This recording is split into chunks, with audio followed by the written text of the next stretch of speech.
Assalamualaikum warahmatullahi wabarakatuh. Saya Supriyansah Pasaribu, SPDI MPD. Saya mengajar di kampus TAI Bahriyatul Ulum Pandan. Dalam hal ini saya akan membawakan mata kuliah Sejarah Pendidikan Islam. Ayo kita ikuti dan masuk ke kelas. Baik, sekarang kita sudah di depan kelas PAI 1 ya. Ayo kita lanjut. Assalamualaikum.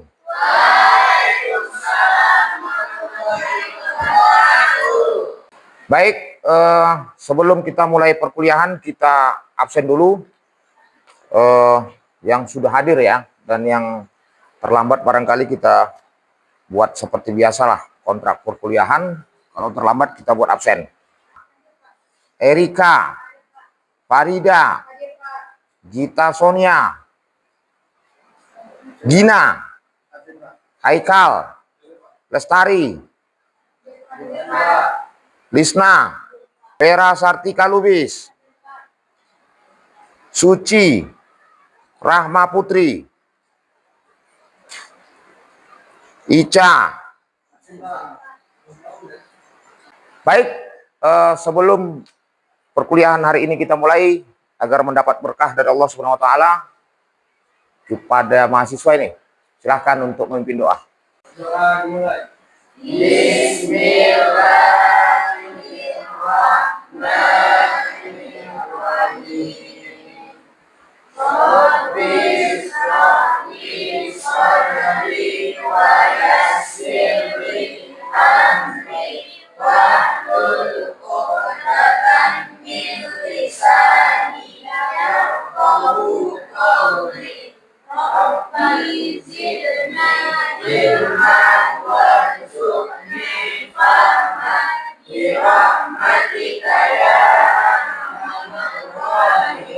Baik, pada hari ini materi perkuliahan kita yaitu terkait periodisasi masa kepemimpinan Islam ya. Kemudian kita akan lanjut terkait para pemimpin setelah zaman Rasulullah, yaitu dilanjutkan oleh para sahabat atau Khulafaur Rasyidin Abu Bakar, Umar, Utsman dan Ali.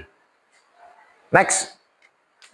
Jadi di dalam proses peradaban Islam itu ada 3 fase yang pada ketika itu menurut Harun Nasution ada 3 fase. Yang pertama itu fase pendahuluan atau fase klasik, kemudian fase pertengahan, dan kemudian masuk pada peradaban masa Islam modern.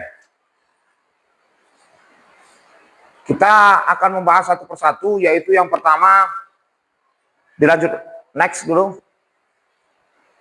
Nah, ini dia ciri-ciri khusus untuk menetapkan satu babak sejarah. Para ahli sejarah membagi menjadi 3 aliran. Yang pertama, aliran yang menganggap diri khusus itu berupa bentrok negara atau sistem politik yang dianut oleh pemerintah negara. Kemudian yang kedua, aliran yang menganggap bahwa tingkat kemajuan ekonomi lah yang menjadi ciri khususnya, dengan alasan faktor ekonomi sangat dominan mendorong terjadinya proses integrasi suatu masyarakat. Kemudian yang ketiga, aliran yang menganggap tingkat kemajuan peradaban sebagai ciri khusus. Dan yang keempat, aliran yang menganggap tingkat kemajuan kebudayaan atau kultur sebagai ciri khusus. Dan yang kelima, aliran yang menganggap masuk dalam dan berkembang dalam suatu agama sebagai ciri khususnya. Next. Beginilah kira-kira gambaran pada zaman dulu, karena pada masa klasik itu langsung dipimpin oleh Rasulullah dan kemudian dilanjutkan oleh para khalifah. Next. Nah, di sini kita akan bicara lebih lanjut pada periode masa klasik. Klasik itu adalah pertama sekali ketika Rasulullah telah wafat, maka yang melanjutkannya adalah para khalifah. Khalifah itu adalah sahabat-sahabat terdekat Rasulullah. Siapa yang tahu? Siapa khalifah yang pertama? Abu Bakar apa namanya? Yang kedua? Yang ketiga? Dan yang terakhir? Baik. Pada kesempatan ini, untuk lebih dekatnya pemahaman kalian, saya akan putarkan sedikit video terkait apa peran dan apa yang terjadi pada masa periode klasik. Baik, pada saat ini kita akan lihat bagaimana peran tokoh dan kemudian periodisasi yang disebutkan tadi terjadi pada zaman klasik. Silakan diputar videonya.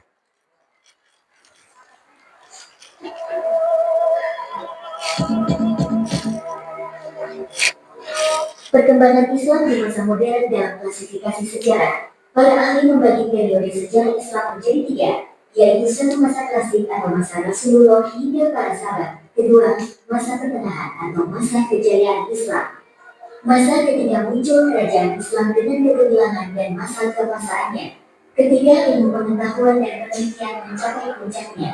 Di saat para penemu dan ahli dalam berbagai ilmu pengetahuan bermunculan. Dan ketiga adalah masa modern. Harun Nasution menyebutkan bahwa periode Islam modern dimulai dari tahun 1800 hingga sekarang. Masa ini disebut dengan zaman kebangkitan Islam.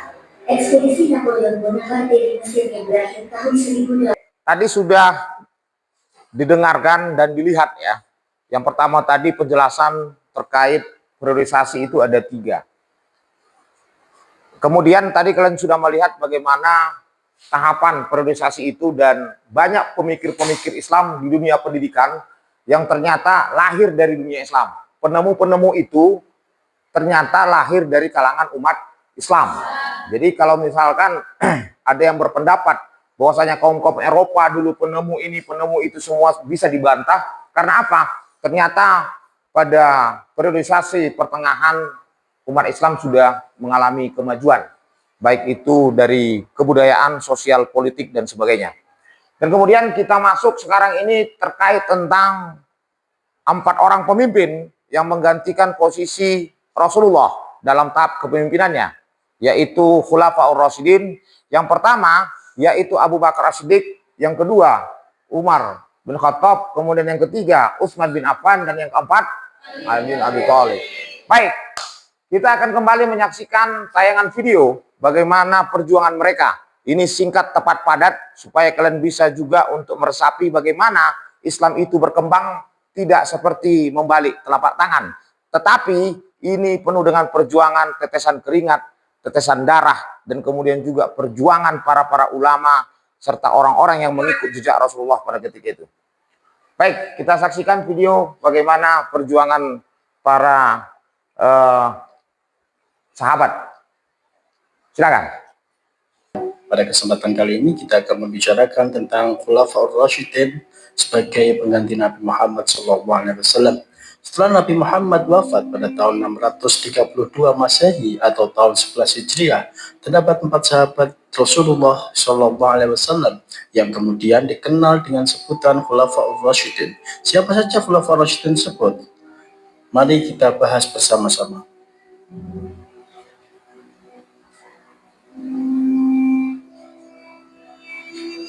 Pengertian Khulafaur Rasyidin atau Al-Khalifah Ar-Rasyidun adalah 4 orang khalifah yang dipercaya oleh umat Islam sebagai penerus kepemimpinan Nabi Muhammad SAW setelah beliau wafat. Khulafaur Rasyidin ini dapat diartikan secara harfiah sebagai para pemimpin yang mendapatkan petunjuk. 4 sahabat Rasul yang termasuk dalam Khulafaur Rasyidin adalah Abu Bakar As-Siddiq, Umar bin Khattab, Utsman bin Affan, dan Ali bin Abi Thalib.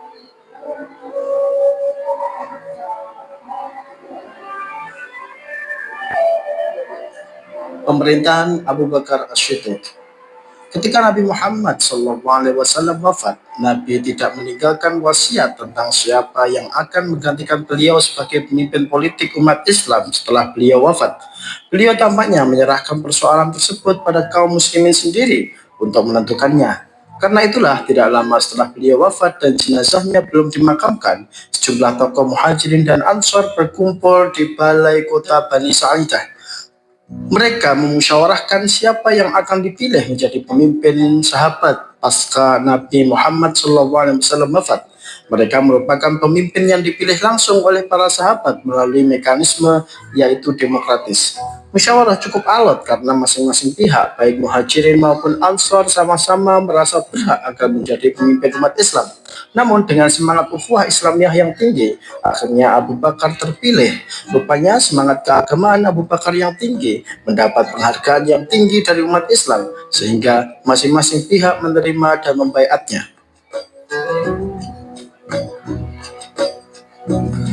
Masa awal pemerintahan Abu Bakar As-Siddiq banyak diguncang oleh pemberontakan orang-orang murtad yang mengaku-ngaku menjadi nabi dan enggan membayar zakat. Karena hal inilah Khalifah lebih memusatkan perhatiannya memerangi para pemberontak, maka dikirimlah pasukan untuk memerangi para pemberontak ke Yamamah. Tidak hanya itu, juga banyak orang yang keluar dari agama Islam sehingga terjadi peperangan riddah untuk menempas orang-orang murtad. Bahkan muncul juga nabi palsu, yaitu Musailamah Al-Kadzdzab.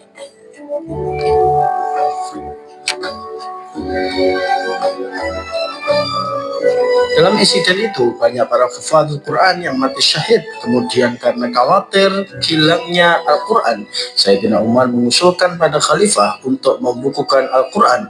Kemudian untuk merealisasikan saran tersebut, diutuslah Zaid bin Thabit untuk mengumpulkan semua tulisan Al-Quran. Pola pendidikan Khalifah Abu Bakar masih seperti Nabi. Sahabat-sahabat Rasul dikisahkan dalam video tersebut begitu hebatnya perjuangan mereka, hampir sama dengan perjuangan Rasulullah. Rasulullah berjuang dari penyebaran dakwah secara sembunyi-sembunyi, secara terang-terangan, kemudian berjuang untuk memperluas kekuasaan Islam, sampai tidak jarang Rasulullah meneteskan darah dalam perjuangannya. Begitu juga dengan para sahabat Rasul yang tadi, mulai dari Abu Bakar, Umar, Utsman, dan Ali.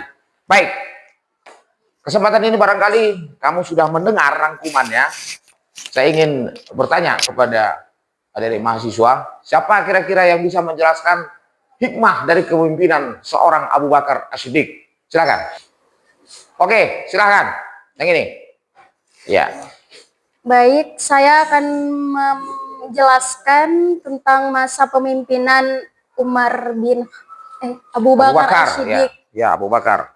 Pada masa Khalifah Abu Bakar As-Siddiq, beliau sangat memperhatikan rakyatnya dan juga sangat mengayomi semua rakyatnya, dan dia sangat bersifat tegas, adil, dan bijaksana. Baik, kita berikan aplaus yang meriah satu kali. Satu kali. Aduh, ini nggak fokus nih. Ulangi ya. Saya bilang kita berikan tepukan yang meriah satu kali. Gitu aja, itu fokus. Ulang. Kita berikan tepukan yang meriah satu kali. Oke, gitu. Baik, untuk selanjutnya siapa yang bisa menjelaskan secara singkat yang kamu pahami tentang kepemimpinan Khalifah? Tadi yang pertama Abu Bakar, yang kedua Umar. Oke, siapa yang bisa menjelaskan secara singkat kisah tentang Abu Bakar? Umar bin Khattab. Oke, ini yang langsing, silakan. Baik, saya akan menjelaskan sejarah singkat tentang pengetahuan saya menurut tentang Umar bin Khattab. Jadi, Umar bin Khattab ini merupakan salah satu khalifah terkuat yang ada di Khulafaur Rasyidin. Karena beliau merupakan salah satu jenderal perang yang paling hebat, yang bisa membangun Islam, bahkan banyak pasukan musuh yang kalah akibat peperangan yang dia pimpin tersebut. Kemudian Umar bin Khattab ini merupakan salah satu sahabat karib baginda Rasulullah SAW yang sangat-sangat mencintai Muhammad SAW. Sekian, terima kasih. Oke. Jadi demikian adik-adik sekalian materi kita pada hari ini. Yang pertama yaitu tadi terkait periodisasi zaman kebudayaan ataupun pendidikan Islam. Kemudian yang kedua yaitu tentang Khalifah Rasyidin, tentang bagaimana perluasan dan kemudian juga perjuangan para sahabat dalam melanjutkan perjuangan Rasulullah dalam misi dakwah, dalam misi pendidikan, dalam misi akidah dan sebagainya. Jadi demikian barangkali perkuliahan kita pada sore ini, kita tutup dengan mengucapkan hamdalah, alhamdulillah rabbil alamin. Assalamualaikum warahmatullahi wabarakatuh.